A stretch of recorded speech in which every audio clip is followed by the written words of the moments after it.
سلطان صلاح الدین ایوبی کے بہنوئی، اور موصل شہر کے قریب ایک شہر اربل تھا، وہاں کا گورنر تھا مظفر ابو سعید کوکبری۔ اس نے اس کو رواج دیا اور محفل میلاد میں بھانڈ، مراسی، راگ و رنگ، ناچنے والوں کو جمع کرتا، راگ سنتا، گانے سنتا، گانا باجا سن کر خود بھی ناچا کرتا تھا۔ نہایت ہی گنہگار آدمی تھا یہ۔ اپنی مجلسوں میں، محفلوں میں بے دریغ پیسے خرچ کرتا، آلات لہو و لعب کے ساتھ رنگ و راگ کی محفلیں منعقد کرتا۔ اہل تاریخ نے صراحت کے ساتھ اس بات کی وضاحت کو بیان کیا ہے کہ یہ بادشاہ بھانڈوں، گانے والوں کو جمع کرتا اور گانے کے آلات اکٹھا کرتا اور گانے سنتا، خود سنتا، ناچتا، لوگوں کو نچاتا۔ ایسے آدمی نے اس دن کو ایجاد کیا، اس دن عبادت کو، اس دن محفلیں قائم کرنے کو، مجلسیں قائم کرنے کو رواج دیا اسی نے۔ اور اس کے جواز کا فتویٰ سب سے پہلے ملک مظفر کے عہد میں ایک مولوی جس کا نام تھا ابو الخطاب ابن دحیہ، اس نے ایک رسالہ بھی لکھا تھا التنویر فی مولد بشیر النذیر کے نام سے، جس کی تعلیق پر اسے ملک مظفر نے 1000 دینار انعام بھی دیا تھا۔ حافظ ابن حجر وغیرہ نے اس کے سلسلے میں لکھا ہے کہ یہ دحیہ کلبی جھوٹا تھا، ضعیف آدمی تھا، اس کے جھوٹ پر تمام محدثین متفق ہیں۔ اسی طرح کرسمس جو مناتے تھے عیسائی، اس کی دیکھا دیکھی مصر میں فاطمیوں نے جشن میلاد کو رواج دیا تھا۔ چنانچہ یہ ثابت ہوا کہ اللہ کے رسول صلی اللہ علیہ وسلم کے زمانے میں، صحابہ کرام کے زمانے میں یہ چیز تھی ہی نہیں۔ یہ بعد کے لوگوں نے، عیسائیوں سے متاثر ہو کر کے، اہل بدعت نے، اہل خرافات نے اس کو رواج دیا، اور دھیرے دھیرے پوری دنیا میں یہ بدعت پھیلتی گئی۔ اور اس سلسلے میں تعجب تو اس بات پر ہے کہ لوگ بے شمار دلائل دیتے ہیں، سارے کے سارے دلائل نہایت ہی گھٹیا اور نہایت ہی کمزور ہے۔ کوئی بھی دلیل صحیح نہیں ہے اس سلسلے میں۔ بس ایک ہی دلیل اگر کوئی صحیح ہے تو یہ کہ اللہ کے رسول صلی اللہ علیہ وسلم نے اس دن کوئی جشن نہیں منایا، کوئی عید نہیں منائی، کوئی محفل نہیں قائم کی، اور نہ صحابہ کرام نے کیا، نہ صحابہ کرام کو حکم دیا گیا، نہ صحابہ کرام کو اجازت دی گئی۔ اور باقی اس کے جواز میں جتنی بھی دلیلیں دی جاتی ہیں، سب کے سب گھٹیا قسم کے ہیں، یا اگر گھٹیا قسم کے نہیں ہیں تو نہایت ہی کمزور اور ضعیف ہیں، اور نصوص قرآن و سنت کے ساتھ کھلواڑ ہے۔ ان دلائل کے ذریعے نصوص قرآن و سنت کے ساتھ کھلواڑ ہے۔ نہایت ہی دیدہ اور دلیری کے ساتھ کہا جاتا ہے کہ حضور اکرم صلی اللہ علیہ وسلم کا میلاد منانا جائز اور مستحب ہے، اور اس کی اصل قرآن و سنت سے ثابت ہے۔ نعوذ باللہ، اس کی اصل قرآن و سنت سے ثابت کرنے کی کوشش کرتے ہیں۔ فرماتے ہیں کہ اللہ کی تبارک و تعالیٰ نے ارشاد فرمایا کہ انہیں اللہ کے دن یاد دلاؤ۔ سورۃ ابراہیم کے اندر اللہ کے دن یاد دلاؤ، اور اللہ کے دن سے مراد کون دن ہے؟ جس میں اللہ تبارک و تعالیٰ کسی نعمت کا نزول فرماتا ہے، اور اللہ کے رسول صلی اللہ علیہ وسلم کی ولادت سے بڑی نعمت، اللہ کے رسول صلی اللہ علیہ وسلم کی ولادت کے دن سے بڑی نعمت اور کیا ہو سکتی ہے اس امت کے اوپر؟ اور یہ بلا شبہ اللہ تبارک و تعالیٰ کی بہت بڑی نعمت ہے اس امت مقدسہ پر، اس امت مسلمہ پر، اللہ کے رسول صلی اللہ علیہ وسلم کی ذات مقدسہ کی، اور مسلمانوں پر اللہ تبارک و تعالیٰ کا بہت بڑا احسان ہے، جیسا کہ اللہ تبارک و تعالیٰ فرماتا ہے کہ اللہ تبارک و تعالیٰ کا احسان ہوا کہ مسلمانوں پر کہ انہی میں سے ایک رسول بھیجا۔ صحیح بات ہے، اللہ کے رسول صلی اللہ علیہ وسلم کی ذات شریفہ امت مسلمہ کے لیے بلکہ پوری دنیا کے اوپر اللہ تبارک و تعالیٰ کا احسان ہے اور نعمت عظیم ہے، بہت بڑی نعمت ہے۔ اس سے بڑی نعمت اللہ کے رسول صلی اللہ علیہ وسلم کی ولادت، اللہ کے رسول صلی اللہ علیہ وسلم کی رسالت، اللہ کے رسول صلی اللہ علیہ وسلم کی نبوت، اللہ کے رسول صلی اللہ علیہ وسلم کی بعثت، اللہ کے رسول صلی اللہ علیہ وسلم کی لائی ہوئی دین، اور اللہ کی شریعت، اللہ کے رسول صلی اللہ علیہ وسلم کی لائی ہوئی کتاب سے بڑی نعمت اور کیا ہو سکتی ہے اس دنیا کے لیے، اس مسلمانوں کے لیے، امت مسلمہ کے لیے؟ اس پر خوش ہونا بلا شبہ ایک مسلمان کے اوپر واجب ہے، ایک فطری عمل ہے، ایک فطری جذبہ ہے جس پر مسلمان خوش ہوں، اور خوشی یہ تقاضا ہے۔ لیکن خوشی ظاہر کرنا، خوشی محسوس کرنا اور خوشی منانا یہ دونوں الگ چیزیں ہیں۔ خوشی ظاہر کرنا، انسان کے دل میں خوشی ہو، انسان خوش ہو، انسان کہ خوشی کی انتہا نہ ہو، لیکن اس کا یہ مطلب نہیں ہے کہ اس خوشی کو عید کا دن بنا لے، اس خوشی کے دن کو عید کا دن بنا لے۔ اللہ کے رسول صلی اللہ علیہ وسلم کو اس چیز کا احساس نہیں تھا، آپ کو علم نہیں تھا کہ آپ صلی اللہ علیہ وسلم کی پیدائش پوری دنیا کے لیے خوشی کا دن ہے، نعمت کا دن ہے، نعمت عظمیٰ ہے؟ کیا آپ صلی اللہ علیہ وسلم اس سے واقف نہیں تھے؟ نعوذ باللہ، ضرور واقف تھے۔ کیا آپ صلی اللہ علیہ وسلم کو خوشی نہیں ہوتی تھی؟ کیا صحابہ کرام کو خوشی نہیں ہوتی تھی؟ بلا شبہ سب کو ہوتی تھی، ہوتی ہوگی، لیکن اس خوشی کے دن کو کسی نے منایا ہے؟ کیا اس کی کوئی شرعی حیثیت ہے؟ کیا اللہ کے رسول صلی اللہ علیہ وسلم نے کیا ہے؟ اگر خوشی ہونے سے انسان خوشی کا دن منانا چاہے تو ظاہر سی بات ہے، اگر اس کو کوئی شرعی حیثیت دے گا تو شریعت میں اس کی حیثیت چاہیے، اللہ کے رسول صلی اللہ علیہ وسلم کی سنت سے اس کا ثبوت چاہیے، جبکہ اللہ کے رسول صلی اللہ علیہ وسلم نے ایسا کوئی عمل نہیں کیا کہ کسی خوشی کے دن پر آپ صلی اللہ علیہ وسلم عید منائے، اسے عید کا دن منائے اور خوشی منائے، محفل قائم کر کے، ناچ گانے کر کے، نعوذ باللہ، اجازت دے کہ انسان خوشی منائے، محفلیں قائم کر کے خوشی منائے، نعت خوانی کر کے محفلیں قائم کر کے خوشی منائے، عورتیں محفلیں جمع کر کے پوری دنیا کے سامنے نعت خوانی کر کے خوشی منائے۔ کیا شریعت نے اس کی اجازت دی ہے؟ اللہ کے رسول صلی اللہ علیہ وسلم نے اس کی اجازت دی ہے؟ ہرگز نہیں دی ہے۔ تو یہ خوشی ہونا، دل میں خوشی کا پیدا ہونا، منافق ہوگا جس کے دل میں اللہ کے رسول صلی اللہ علیہ وسلم کی ذات مقدس کی ولادت پہ خوشی نہ ہو، وہ منافق ہوگا۔ لیکن وہ آدمی بھی بہت بڑا مجرم ہے جو اس خوشی کے دن کو محسوس کر کے اس دن عید بنا لے، کیونکہ اللہ کے رسول صلی اللہ علیہ وسلم نے ایسے شخص کے عمل کو مردود قرار دیا، اور قیامت کے دن ایسے شخص کو فرشتوں کے ذریعے اور اللہ کے رسول صلی اللہ علیہ وسلم کے ذریعے دھتکارا جائے۔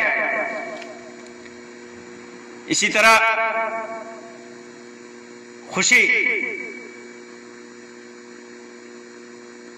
ایک استدلال یہ کیا جاتا ہے کہ اللہ کے رسول صلی اللہ علیہ وسلم کہ تو وہ عظیم نعمت ہیں کہ جن کے ملنے پر اللہ رب العزت نے خوشیاں منانے کا حکم بھی دیا ہے، خوشی منانے کا حکم دیا ہے، نعوذ باللہ۔ اور دیکھیے استدلال کیا جاتا ہے، کیسے استدلال کرتے ہیں کہ اللہ تعالیٰ فرماتا ہے کہ قل بفضل اللہ وبرحمتہ فبذلک فلیفرحوا هو خیر مما یجمعون، کہہ دو کہ اللہ کے فضل اور اس کی رحمت سے ہے، سو اسی پر انہیں خوش ہونا چاہیے، یہ ان چیزوں سے بہتر ہے جو جمع کرتے ہیں۔ ایک اور مقام پر نعمت کا چرچا کرنے کا حکم دیا اور فرمایا وَأَمَّا بِنِعْمَةِ رَبِّكَ فَحَدِّثْ، اپنے رب کی نعمت کا خوب چرچا کرو۔ یہ بھی جہالت والا استدلال ہے، جہالت والا استدلال ہے۔ خوش ہونا الگ بات ہے اور خوشی منانا الگ بات ہے، خاص طور سے جس خوشی کا تعلق شریعت سے ہو، دین سے ہو، مذہب سے ہو، اس دن خوشی منانا اس وقت تک جائز نہیں ہوگا جب تک اللہ کے رسول صلی اللہ علیہ وسلم نے وہ دن منایا نہ ہو۔ اللہ کے رسول صلی اللہ علیہ وسلم نے عبادت کے ذریعے خوشیاں منائی ہیں، عید کے دن منائی ہے، عید الفطر کے دن منائی ہے، عبادت کے ذریعے جمعہ کے دن منائی ہے، عبادت کے ذریعے عاشورہ کے محرم کے عاشورے میں منائی ہے، قربانی کے دن منائی ہے، اللہ کے رسول صلی اللہ علیہ وسلم نے جو خوشیاں منائی ہیں وہی جائز ہے، جو نہیں منائی ہے وہ بدعت ہیں۔ اللہ کے رسول صلی اللہ علیہ وسلم کو کیا یہ علم نہیں تھا کہ رب کی نعمت کی تحدیث کرنی ہے، رب کی نعمت کو بیان کرنا ہے؟ بلا شبہ اللہ کے رسول صلی اللہ علیہ وسلم کو اس کا علم تھا، اور آپ نے اس علم کے باوجود اس دن کو خوشیاں نہیں منائی، عید نہیں منائی۔ اس لیے اس امت کے لیے بھی جائز نہیں کہ اس دن خوشیاں منائی جائے، اس دن عید کا دن بنا لیا جائے۔ اسی طرح ایک جاہلانہ استدلال دیکھیے، کیا کہتے ہیں کہ اللہ رب العزت نے 1,00,000 سے زائد انبیاء کرام کو کی محفل میں اپنے رسول صلی اللہ علیہ وسلم کا تذکرہ فرمایا، اور فرمایا وَإِذْ أَخَذَ اللَّهُ مِيثَاقَ النَّبِيِّينَ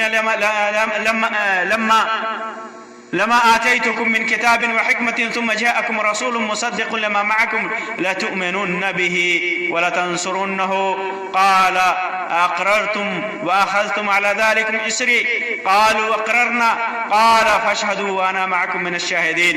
کہتے ہیں کہ اس میں اللہ کی تبارک و تعالیٰ نے فرشتوں کو اکٹھا کر کے نبی اکرم صلی اللہ علیہ وسلم کا ذکر خیر کیا۔ یہ جاہلانہ استدلال ہے۔ اس آیت کریمہ میں اللہ تبارک و تعالیٰ نے اپنے تمام انبیاء کرام سے یہ عہد لیا کہ اگر تمہارے زمانے میں کوئی دوسرا نبی آ جائے تو ان پر ایمان لانا اور ان کی مدد کرنا۔ اور بعض مفسرین نے لکھا ہے کہ اللہ کے رسول صلی اللہ علیہ وسلم کے بارے میں اللہ تبارک و تعالیٰ نے فرمایا کہ اگر تمہارے زمانے میں ہمارے نبی آ جائیں تو ان کی مدد فرمانا، ان پر ایمان لانا۔ تو یہ مدد فرمانے کا ذکر ہے، ان کی تائید کرنے کا ذکر ہے، اور یہ عہد لیا اللہ تبارک و تعالیٰ نے انبیاء کرام سے۔ کہاں حکم دیا؟ کہاں عید منائی؟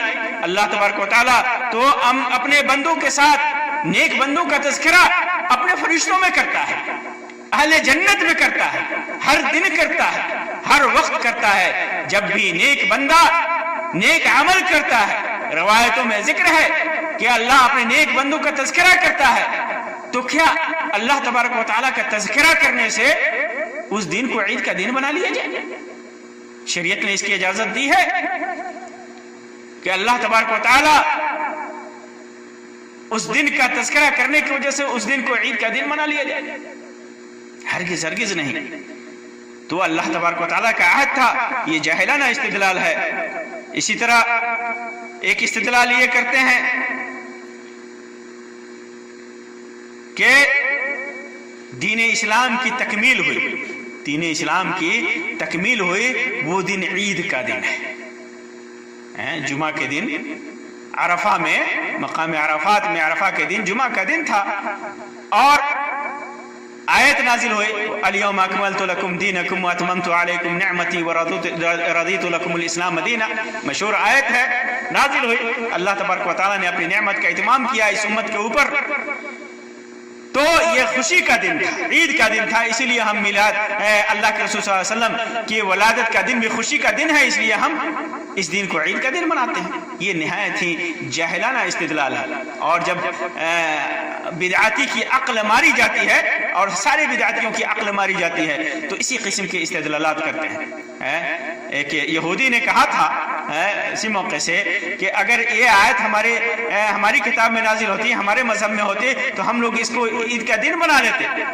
تو عمر رضی اللہ تعالیٰ عنہ نے فرمایا تھا کہ ہمیں معلوم ہے کہ یہ آیت کس دن نازل ہوئی تھی، عرفہ کے دن، جمعہ کے دن اللہ کے رسول صلی اللہ علیہ وسلم مقام عرفات میں کھڑے تھے، اور ہم نے دیکھا، ہم نے سنا کہ اللہ کے رسول صلی اللہ علیہ وسلم نے اس آیت کے نزول کی خبر دی، لیکن اس کے باوجود بھی عمر رضی اللہ تعالیٰ عنہ نے اس دن کو عید کا دن نہیں منایا۔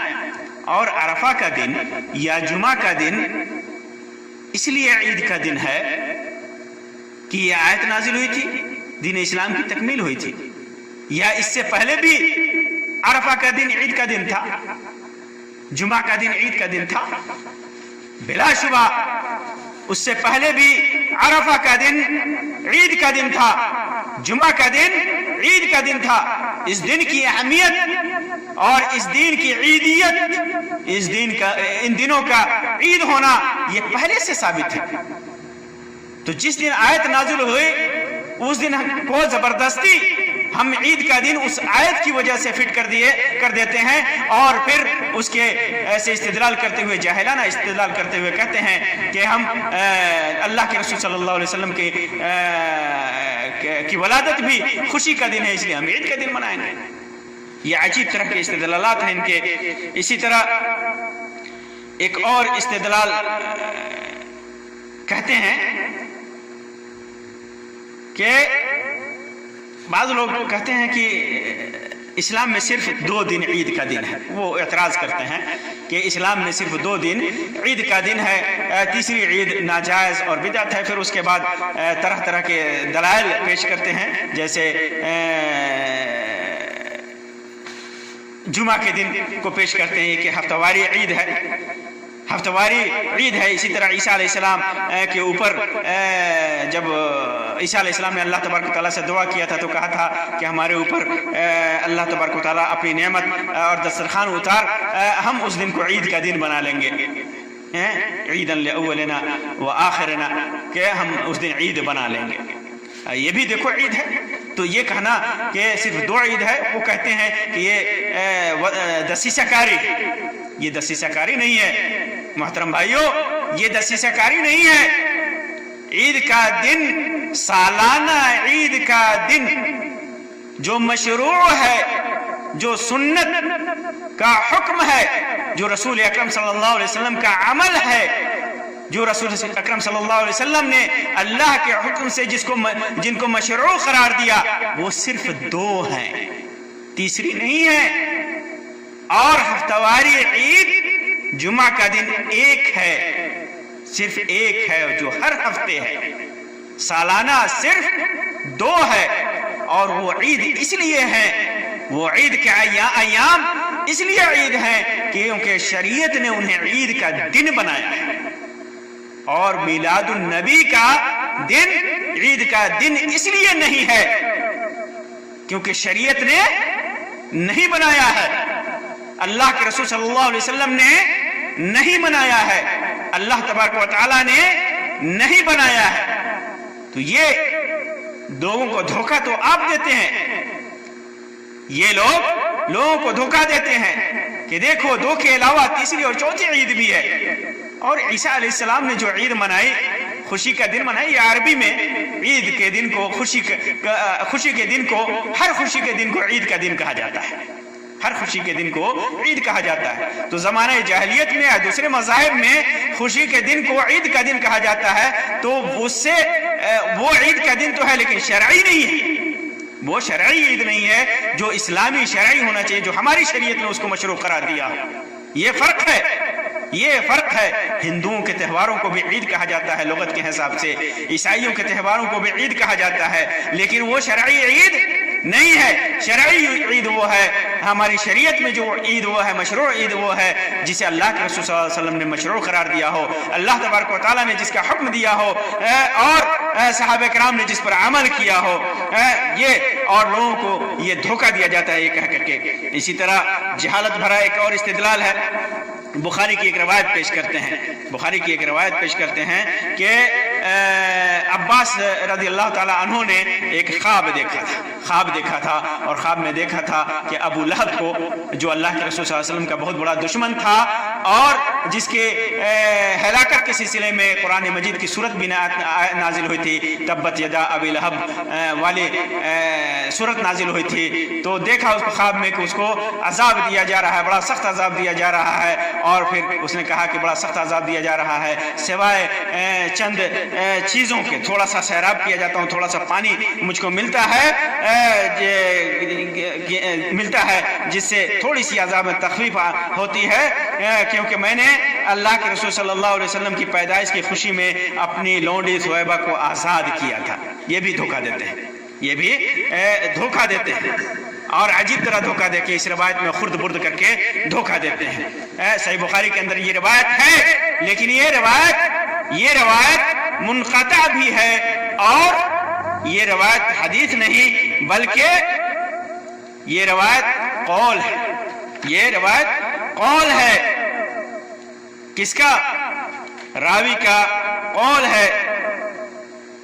عروہ ابن زبیر جو ہے نا، عروہ ابن زبیر جو تابعی ہیں، ابو لہب سے ان کی ملاقات بھی نہیں، اور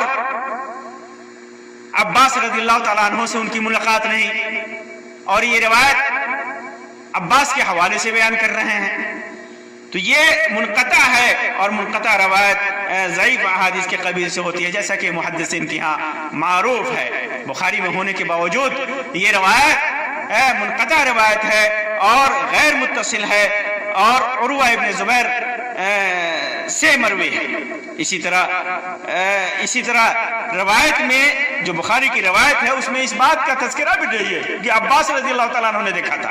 بخاری وغیرہ کی روایت میں عباس رضی اللہ تعالیٰ عنہ کا تذکرہ بھی نہیں ہے، بلکہ بعض اقربا کا تذکرہ ہے، بعض قریبی رشتہ داروں نے دیکھا تھا، اس کے بعد کا تذکرہ ہے، عباس کا ذکر بھی نہیں ہے۔ اسی طرح ایک جو روایت میں ہے، روایت میں اس بات کی صراحت بھی نہیں ہے کہ اللہ کے رسول صلی اللہ علیہ وسلم کی ولادت کی خوشی میں صہیبہ کو آزاد کیا تھا، اس بات کی صراحت بھی نہیں ہے، اس بات کی صراحت بھی نہیں ہے، بلکہ صہیبہ کو آزاد اس نے کیا تھا، صہیبہ کو آزاد کیا تھا، اور صہیبہ نے اللہ کے رسول صلی اللہ علیہ وسلم کو دودھ پلایا تھا، وہ رضاعی ماں تھی اللہ کے رسول صلی اللہ علیہ وسلم کی، اور صہیبہ کو اس نے آزاد کیا تھا اللہ کے رسول صلی اللہ علیہ وسلم کی خوشی کے موقع سے۔ بعض روایتوں میں آتا ہے کہ اللہ کے رسول صلی اللہ علیہ وسلم کی پیدائش سے پہلے ہی آزاد کیا تھا، بعض روایتوں میں آتا ہے کہ اللہ کے رسول صلی اللہ علیہ وسلم کی ولادت کے موقع سے آزاد کیا تھا، بعض روایتوں میں آتا ہے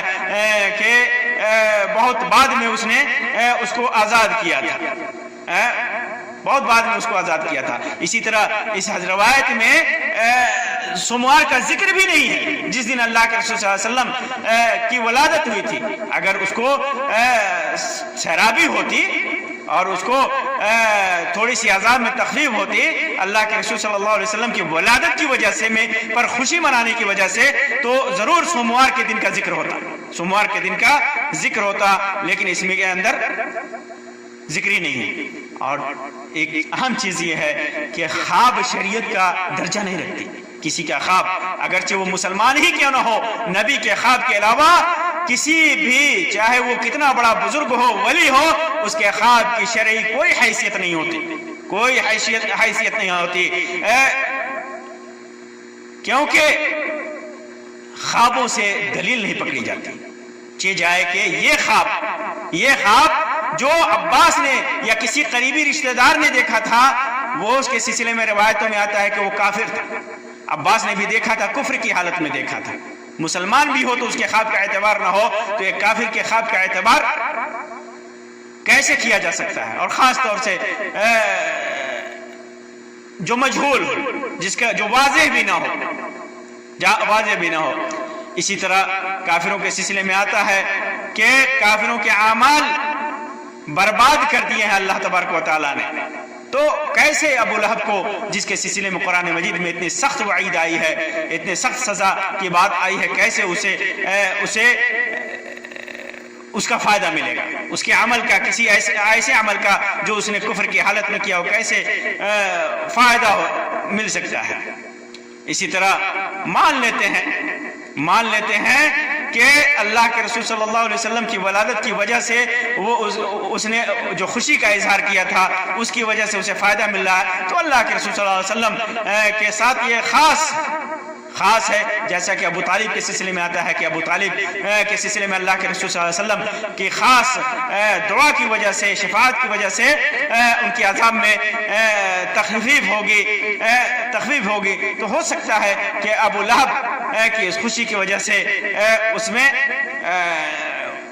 اسے تھوڑا سا راب کیا جاتا ہو، لیکن اس کی بنیاد پر اس کو شریعت بنا لینا، عید کا دن بنا لینا، اس پر استدلال کرنا، یہ نہایت ہی جاہلانہ استدلال ہے اور جاہلانہ عمل ہے۔ ایک بدعتی ہی ایسا سوچ سکتا ہے، اہل سنت ایسے کبھی سوچ ہی نہیں سکتے۔ اور اس روایت سے صرف اتنا ثابت ہوتا ہے، اگر ثابت بھی ہوتا ہے تو کافر اہل ایمان کی قربت کی وجہ سے بعض اعمال کے عوض میں بعض اس کو فائدے مل سکتا ہے۔ اسی طرح بعض لوگ کہتے ہیں کہ عید میلاد تو بدعت حسنہ ہے، بدعت حسنہ ہے، جیسے تراویح ہے، اللہ کے رسول صلی اللہ علیہ وسلم نے جماعت سے نہیں پڑھی، تو اور بھی دیگر اعمال ہیں اللہ کے رسول صلی اللہ علیہ وسلم نے نہیں کیا، عمر ابن خطاب رضی اللہ تعالیٰ عنہ نے جماعت پر اکٹھا کر دیا، یہ بھی جاہلانہ استدلال ہے۔ اسلام میں، دین اسلام میں نہ کوئی بدعت سیئہ ہے، نہ کوئی بدعت حسنہ ہے، کوئی تقسیم نہیں ہے، ساری کی ساری بدعتیں سیئہ ہیں، گمراہ کن ہیں، گمراہ والے ہیں۔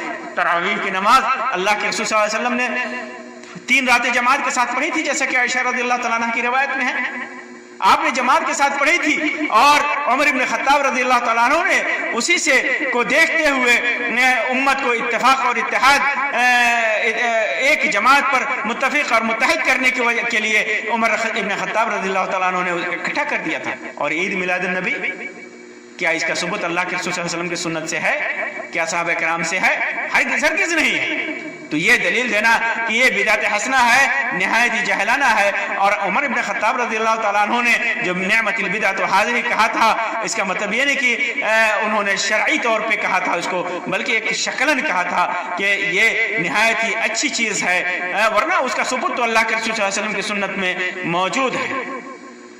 اسی طرح کچھ لوگ کہتے ہیں کہ اللہ کے رسول صلی اللہ علیہ وسلم نے سوموار کا، اس سے استدلال کرتے ہیں کہ سوموار کا دن آپ نے روزہ رکھا تھا، اس لیے ہم عید میلاد النبی مناتے ہیں، خوشی کا اظہار کرتے ہیں۔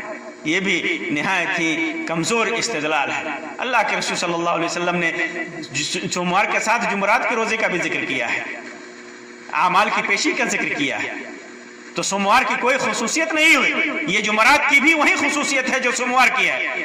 البتہ اللہ کے رسول صلی اللہ علیہ وسلم نے کہا تھا کہ میں اس دن پیدا ہوا تھا، اور اگر مان بھی لیتے ہیں کہ اس سے استدلال کرنا خوشی منانا ہے، تو خوشی منانے کے لیے روزہ ہے، نہ کہ محفلیں قائم کرنا، مجلسیں قائم کرنا۔ کیا اللہ کے رسول صلی اللہ علیہ وسلم مجلسیں نہیں قائم کر سکتے تھے؟ محفلیں نہیں قائم کر سکتے تھے؟ کیا صحابہ کرام اس دن روزہ کے بجائے محفلیں قائم نہیں کر سکتے تھے؟ مجلسیں نہیں منعقد کر سکتے تھے؟ اس دن عید نہیں منا سکتے تھے؟ ہفتہ میں تو صرف ایک دن ہے جمعہ کا، کیا سوموار کا دن بھی عید ہے؟ اور عید کے دن بھی کوئی روزہ رکھتا ہے؟ روزہ رکھنے کا والے دن کو، روزہ والے دن کو عید کا دن کہا جاتا ہے؟ ہرگز نہیں کہا جاتا ہے۔ تو اس سے استدلال کرنا جہالت ہے۔ ہاں، اس سے آپ استدلال کیجئے کہ اللہ کے رسول صلی اللہ علیہ وسلم نے اس دن روزہ رکھا تھا تو ہم بھی روزہ رکھیں گے۔ اللہ کے رسول صلی اللہ علیہ وسلم کی سنت کی اتباع کرتے ہوئے ہم اس دن روزہ رکھیں گے، اور اس کے ساتھ ساتھ جمعرات کا بھی روزہ رکھیں گے، اللہ نے توفیق دی تو۔ یہ سال میں ایک دن یہ محفلیں منانا، یہ میلاد النبی منانا، یہ بدعت ہے اور گمراہی ہے۔ اسی طرح آپ کے سامنے یہ واضح کر دوں کہ خوشی منانے کا جو طریقہ اللہ کے رسول صلی اللہ علیہ وسلم نے، ساری خوشیاں آپ دیکھ لیں شریعت میں سارے نصوص اٹھا کر کے، اللہ کے رسول صلی اللہ علیہ وسلم نے اگر شکرانے کے طور پر کوئی خوشی منائی ہے تو روزے کے ساتھ۔ خود سوموار کے دن اللہ کے رسول صلی اللہ علیہ وسلم کی ولادت ہوئی، اگر اللہ کے رسول صلی اللہ علیہ وسلم کی ولادت سے متعلق اس دن کو مان لیتے ہیں، اس دن خوشی منانے کو مان لیتے ہیں، تو اللہ کے رسول صلی اللہ علیہ وسلم نے عید منائی تھی؟ نہیں، روزہ رکھا تھا۔ یہ شرعی طریقہ ہے، جب خوشی ہوئی تو شکرانے میں روزہ رکھا، اس خوشی کے دن محفلیں قائم نہیں کی، دعوتیں نہیں اڑائی، قورمہ اور بریانی نہیں بنایا، بکرے نہیں ذبح کیے، اونٹ نہیں ذبح کیے، جانور نہیں ذبح کیے، لوگوں کو دعوتیں نہیں دی، عورتوں کو بیٹھا کر کے نعت کی مجلسیں نہیں قائم کی، برقی خمخمے اور چراغاں نہیں کیے، روزہ رکھا۔ یہ دیکھیے، اسی طرح عاشورہ کا روزہ بھی اسی خوشی کا نتیجہ ہے۔ جب اللہ کے رسول صلی اللہ علیہ وسلم کو خبر لگی کہ عاشورہ کے دن اللہ کا نبی موسیٰ علیہ السلام فرعون سے نجات کی وجہ سے